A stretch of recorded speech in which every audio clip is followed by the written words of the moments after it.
What if the cheapest way to remove a person from a country wasn't a deportation flight? It wasn't a police raid either. It was simply a check. Right now, in multiple European capitals, governments are writing checks, not for homes, not for schools. They are paying migrants in cash to pack up and leave. No headlines, no press conference, just a wire transfer and a one-way ticket. And the numbers are bigger than almost anyone realizes. In one country, it crosses $15,000 per person. If that shocked you, that is exactly why this video exists. Hit that like button right now and subscribe before we go further. This channel breaks stories exactly like this, every single week, with real sourcing and real numbers. This is not a conspiracy theory. It is not some fringe internet rumor. It is real policy, funded by taxpayers, running quietly for over 2 decades. And in 2026, it is about to get much bigger. Most people assume the migration debate in Europe only has 2 settings. Open the border or close the border, let people stay, or force them out with police and detention centers. What almost nobody talks about is the quiet third option that governments have actually been using this entire time. Pay people enough money, and a huge number of them will simply choose to leave on their own. No force required at all. That third option is exactly what this video is about. And once you see how much money is actually involved, you will understand why almost no politician wants to say these numbers out loud on camera. Let's start with the raw numbers because they explain everything. Denmark pays the most in Europe by far. A single adult who agrees to leave voluntarily can receive more than $15,000 US. France offers close to $2,800. Norway pays around $1,400. Germany historically offered close to $2,000 per adult. On top of that, Germany also covers travel costs and medical support. Then there is Sweden. Starting in 2026, Sweden will pay up to $34,000 per person to voluntarily leave. That is a huge jump from the old payment of roughly $1,000, which almost nobody used. Read that number again. $34,000 just to walk away. No court battle needed, no forced flight required. A European government is now offering more money to leave than many people earn in 2 or 3 years back home. Let that sink in for a second. If a number like that surprises you, smash that like button and make sure you're subscribed, because the numbers only get bigger from here. So why would any government hand out cash instead of simply deporting people? The answer is boring, but very real. Deportation is slow, it is expensive, it is legally fragile. A forced removal usually means detention costs. It means chartered flights and court appeals. It also means diplomatic back and forth with the home country, which sometimes refuses to accept its own citizens back. A voluntary return is different. It is fast. It is legally clean. And in most cases, it is actually cheaper than forcing someone out, even at $15,000 a head. Migration officials are not being kind here at all. They are simply doing math, cold, quiet math, running in the background of European politics. This program did not start in 2026. Germany's version goes back to the 1970s in different forms. Its modern structure is called REEG/GARP, and it has quietly run for years. It funds not just the plane ticket home, but also reintegration money once someone lands. Denmark has paid people to leave since the early 2000s. Back in 2019, just over 400 people accepted a return payment in a single 10-month window. That cost Denmark roughly $15 million in a country of under 6 million people. If numbers like that make your jaw drop, that is your cue. Like the video and subscribe, because this pattern repeats again and again across the continent. Even inside Denmark, that specific payment sparked real internal tension at the time. A spokesperson from the very anti-immigration party that had originally voted for the legislation publicly admitted the amount was, in her own words, a very high number, and that she understood why ordinary people were questioning it. The governing Social Democrats defended the program anyway, promising only to take a closer look at the figures rather than scrap the policy entirely. That is the pattern across almost every country running the system. Even the politicians who support these programs are visibly uncomfortable saying the actual numbers out loud in public. Now look at how fast this has grown recently. In Germany, 2024 saw just over 10,000 people take the payment and leave. In 2025, that number jumped to over 16,000. That is a 60% jump in a single year. The largest groups returning were originally from Turkey, Syria, Russia, Georgia, and Iraq. That jump is not random. It lines up almost perfectly with a hard shift in European migration politics across the entire continent. Germany's Interior Ministry has openly said the country will not accept additional asylum seekers. Multiple coalition governments across Europe now lean on anti-immigration parties just to survive in power. The public mood has shifted from asking how to integrate people to asking how to reduce the number of people staying at all. And Germany and Denmark are not alone in running this machine. The Netherlands offers rejected asylum seekers around €1,750 per adult in reintegration support, plus extra money for every child in the family. Belgium funds reintegration plans worth up to €1,200 through its own agency, covering everything from small business setup to vocational training back home. Tiny Luxembourg has quietly processed more than 1,300 voluntary returns since 2008 through a similar program run with the International Organization for Migration. None of these countries hold press conferences about these numbers. You will not find them on the evening news. You mostly find them buried inside annual agency reports, written in dry, bureaucratic language that almost nobody outside migration policy circles ever actually reads. If that quiet secrecy bothers you as much as it bothers me, hit like right now, because we are just getting started. Now, let's talk about Britain, because this is where the numbers get almost unbelievable. The UK has quietly paid migrants £53 million to leave the country over just the past 4 years through a scheme that normally offers up to £3,000 per person plus a paid flight home. Assisted returns have been climbing fast, too. Just under 2,200 people took the offer in 2022. By 2024, that number had jumped to nearly 6,800 people in a single year. But in March 2026, Britain went much further. The Home Secretary announced a pilot scheme offering voluntary return payments of up to £40,000 for certain failed asylum seeker families. £40,000. For comparison, the government's own figures show that supporting a single family in asylum accommodation can cost up to £158,000 every single year. Suddenly, a £40,000 one-time payment does not look generous at all. It looks like basic accounting. If a government openly comparing a one-time cash payment against a six-figure annual housing bill just made this feel more like a spreadsheet than a headline, you already know what to do. Hit like, hit subscribe, and keep watching, because the comparison only gets starker from here. Look at who is actually taking Britain's offer, and the picture gets even more interesting. In 2024, over half of everyone who accepted an assisted return from the UK was from Brazil, with more than 3,500 people going back. India came second, with over 900 people returning that year. Honduras came third. These are not the nationalities that dominate the loudest headlines about the English Channel and small boats. They are, in large part, ordinary visa overstayers and rejected claimants quietly choosing the payment over years of uncertainty. The UK's own Home Office has been blunt about the reasoning. Officials describe the voluntary scheme as a far more cost-effective alternative for the taxpayer than funding accommodation and legal support for someone fighting deportation for years. Even a charity working directly with asylum seekers has echoed that logic, calling a properly run voluntary system cheaper than what they describe as the expensive cruelty of forced removals. When the government and the charities defending migrants agree on the economics, that tells you something about how solid the math really is. Here is where the story gets political fast. In Sweden, the massive jump to $34,000 did not come from a humanitarian ministry. It came from a government that survives in parliament because of the Sweden Democrats, an anti-immigration party that is now the second largest party in the country. Their own migration spokesperson admitted the old payment was small and almost nobody used it. In other words, the government wants this program to actually work this time, not just exist quietly on paper. Germany is facing similar pressure from inside its own coalition. The Christian Social Union, a conservative party allied with the Chancellor's government, is openly pushing for what they call a deportation offensive. That includes scheduled commercial flights, specifically built to send people back to Syria and Afghanistan. Their argument is simple and blunt. They say the Syrian civil war has effectively ended, so protection grounds no longer apply for most Syrian nationals living in Germany right now. If a political party openly using the word offensive about deporting people shocks you, you already know exactly what to do. Like this video, subscribe, and stay with me, because the European Union itself just made this whole picture even bigger. In December, EU interior ministers sealed a brand new migration deal. It pushes the entire bloc toward mandatory burden sharing between member states.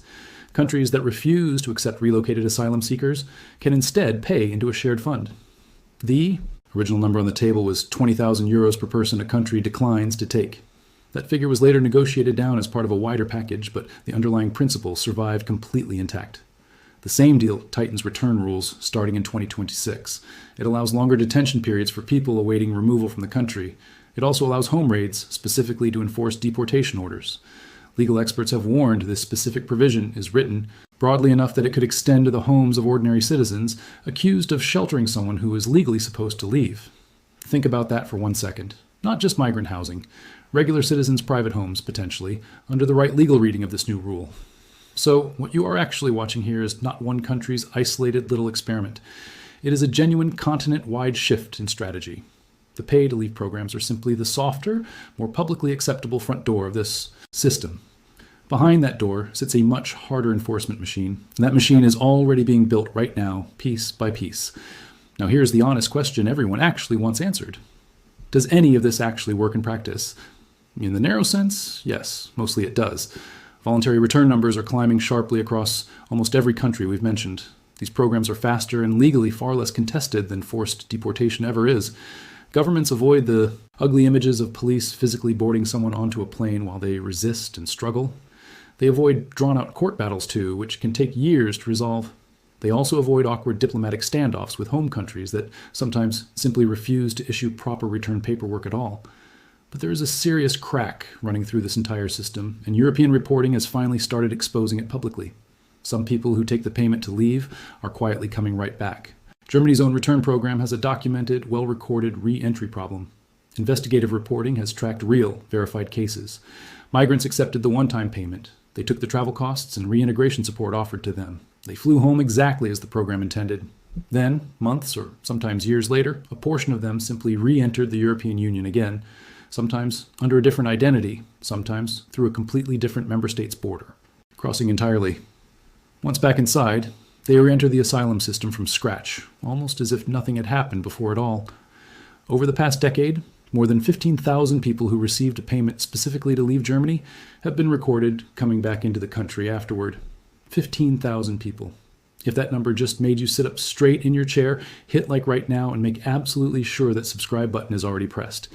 Because this is the exact detail governments really do not want spreading online. Britain, interestingly, tries to guard against exactly this loophole. Under the UK scheme, anyone who leaves through the voluntary program can face a formal re-entry ban afterward, and the length of that ban is directly tied to how much financial and logistical support they actually received. The more help you took to leave, the longer you're barred from coming back. Germany, by comparison, has historically enforced nothing nearly as strict, which helps explain exactly why its re-entry numbers climbed as high as they did. Think carefully about the incentive that structure actually creates. If re-entering the country carries almost no real practical penalty, and leaving pays several $1,000s in clean cash, you have essentially built a system that can be gamed from both directions at once. Leave the country, collect the money, wait quietly for a while, then re-enter later through a completely different door. The state ends up effectively paying for a temporary absence, dressed up on paper as a permanent departure. And the loophole is not limited to Germany either, because return schemes across the continent vary so wildly in how strict their re-entry rules actually are. Someone barred from quickly returning to one country can sometimes still attempt entry through a neighboring member state with weaker enforcement. The European Union operates as one connected travel zone in huge parts of the continent, a patchwork of 27 different national return policies, each with its own rules, its own payment amounts, and its own re-entry penalties, creates exactly the kind of gaps that determined individuals can exploit if they are motivated enough to try. This is exactly the kind of uncomfortable detail that gets buried inside a dense government press release nobody reads. It never makes the evening news broadcast. It never enters a public debate that mostly gets conducted through angry slogans and shouting matches online. It is not that this entire policy is a complete and total failure. The raw departure numbers are genuinely real, and they are rising fast every single year across the continent. It is simply that the system, as it is currently built and funded, does not fully close the loop that it publicly claims to close. It is worth being precise about exactly who these specific payments actually target, because loud political rhetoric around migration and the real day-to-day mechanics of these programs are not always the exact same thing. These payment schemes target almost entirely two distinct groups of people. First, people whose asylum claims have already been formally rejected by the courts, and who are legally required to leave the country anyway, with or without a payment. Second, people who arrived, assessed their own personal situation honestly, and decided that returning home with some financial cushion beats years stuck sitting in legal limbo waiting for a court date. This is not, contrary to how it sometimes gets casually described online, a program where literally anyone can just show up, get denied once, and instantly cash out a huge check. The payments themselves are structured. In most participating countries, they are also means tested carefully. They are tied directly to formal processing through agencies like the International Organization for Migration or a specific country's own interior ministry. It's also worth noting who these programs treat as priority cases, because it complicates the picture even further. In the UK specifically, extra financial support is reserved for people returning to what is officially classified as a developing country, confirmed. Victims of modern slavery, people sleeping rough on the streets, and individuals with serious medical conditions. This is not simply a blunt cash machine handing out money to anyone who asks. It is a triage system, quietly built to prioritize the most vulnerable cases first, even while the headline number keeps climbing every single year. So why do these governments choose to run the whole operation so quietly, year after year? There are a few clear, practical reasons behind all that silence. First, publicizing a large cash payout invites exactly the kind of public backlash Denmark faced back in 2019. A politician from the very same party that had voted for the legislation publicly called the payout amount strange, and openly admitted that ordinary citizens would naturally question it. Second, loudly advertising that your country will pay out 5 figures just to leave creates a genuinely awkward political optic for any sitting government. That is especially true in nations where regular working citizens are already struggling badly with their own cost of living pressures. Third, and probably most practically, governments have learned over 2 decades that discretion keeps a program functional for the long term. Programs that turn into massive political flashpoints tend to get defunded or gutted entirely at the very next election cycle. Quiet, boring, technocratic administration keeps the entire machine running smoothly underneath all the surface level noise. Now step back from all these individual country numbers for a moment, because a much bigger pattern becomes completely obvious once you zoom all the way out. Europe spent roughly a full decade, starting around the 2015 migration crisis, building infrastructure specifically designed to receive people. Reception centers were built across the continent, integration budgets were expanded every year, language programs were rolled out nationwide, overloaded asylum courts kept working through absolutely massive case backlogs for years on end. Now, quietly and steadily, Europe is building the exact mirror image of that same infrastructure. Return processing offices are opening up. Reintegration grants are paid out on arrival back home in the country of origin. And, thanks to the brand new December EU deal, a financial mechanism now exists that essentially prices out any member state's practical ability to simply refuse taking in relocated people. That is a fundamentally different Europe than the one that opened its borders wide back in 2015. It has not slammed the door completely shut, to be fair. Asylum claim numbers are still genuinely enormous across the bloc, and that separate, much louder fight over brand new arrivals is still raging on in parallel every single day. But underneath that louder fight, there's a quieter, better funded, and much faster moving system operating in the background. Its entire job, from top to bottom, is managing the exit, not managing the entry anymore. Once you actually see that quiet system clearly for what it is, the whole picture changes completely. The return payments themselves, the reintegration funding attached to every single one of them, the EU-wide financial pressure valve built specifically for reluctant member states, the loosened detention rules arriving fully in 2026. This is simply not a continent debating generosity versus strictness anymore, the way it gets framed on television. This is a continent that has already quietly decided the current numbers are unsustainable long term, and is now actively building the exit machinery required to bring those numbers down, one quiet wire transfer at a time, month after month. Now, if you're watching this from outside Europe, do not switch off just yet, because this pattern rarely stays contained to one continent for long. Migration policy tends to travel. Ideas that start quietly in Copenhagen or Berlin get studied closely by policymakers in Ottawa, Canberra, and Washington within a few short years. Australia has run its own version of pay-to-leave and third country processing arrangements for over a decade already.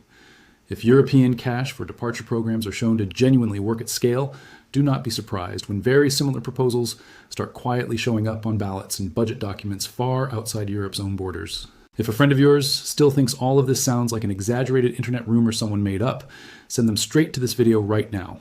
Every single number mentioned here comes directly from public government reporting and official EU sources, not from speculation or online guesswork of any kind. A few specific things are genuinely worth watching closely as this entire story keeps developing through the rest of 2026. Watch Britain's £40,000 pilot scheme just as closely.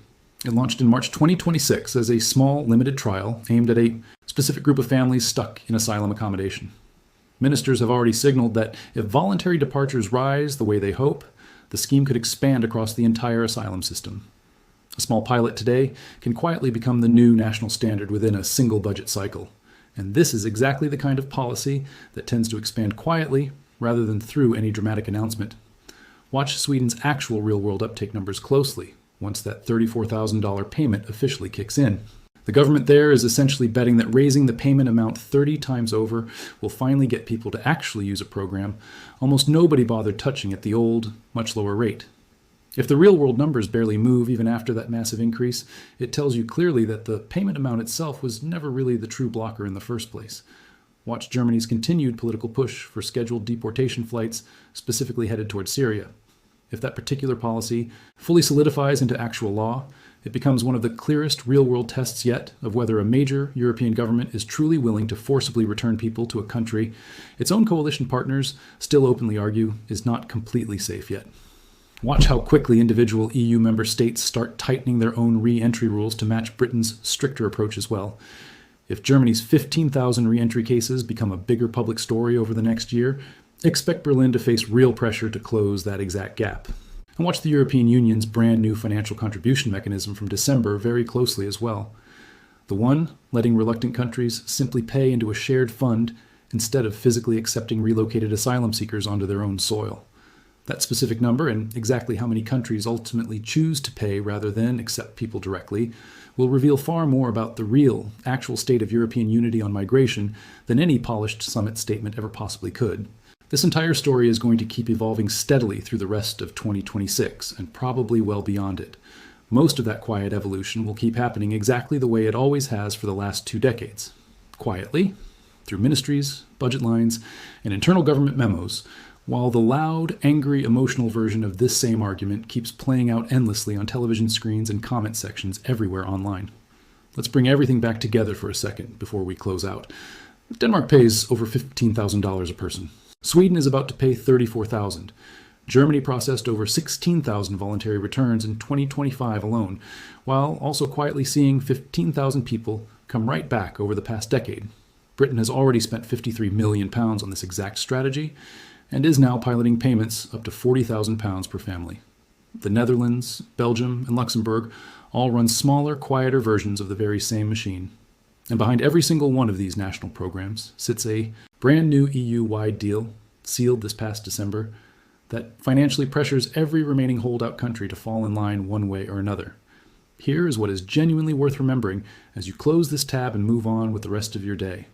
Europe is no longer just debating who gets allowed in anymore, the way most people assume from watching the news. It is actively paying, in hard, real cash, to carefully manage exactly who leaves instead. And it has been quietly doing this for over 20 straight years now, while most of the public conversation around migration never even noticed it was happening at all in the background. $15,000 in Denmark, $34,000 about to land in Sweden very soon, 16,000 people processed through just one single German program in only 1 year alone, £53 million already spent in Britain alone, with a £40,000 pilot now expanding behind the scenes. This is not some tiny fringe policy footnote buried deep inside a government report somewhere nobody reads. This is a genuine continent. Sized shift in how migration actually gets managed once every single camera in the room is finally switched completely off. None of these numbers require you to pick a political side to find them staggering. Whether you think these programs are smart, humane, cold, or overdue, the simple fact remains that almost nobody outside migration policy circles knew the true scale of this system until numbers like these finally started leaking into public reporting. If this video actually taught you something new today that you did not know before, that like button genuinely helps this channel grow, more than you probably realize. Subscribe right now if you have not already done so, because stories exactly like this one drop here on this channel every single week without fail, and you genuinely do not want to miss the next one. Stay sharp, stay genuinely informed, and I will see you in the very next one.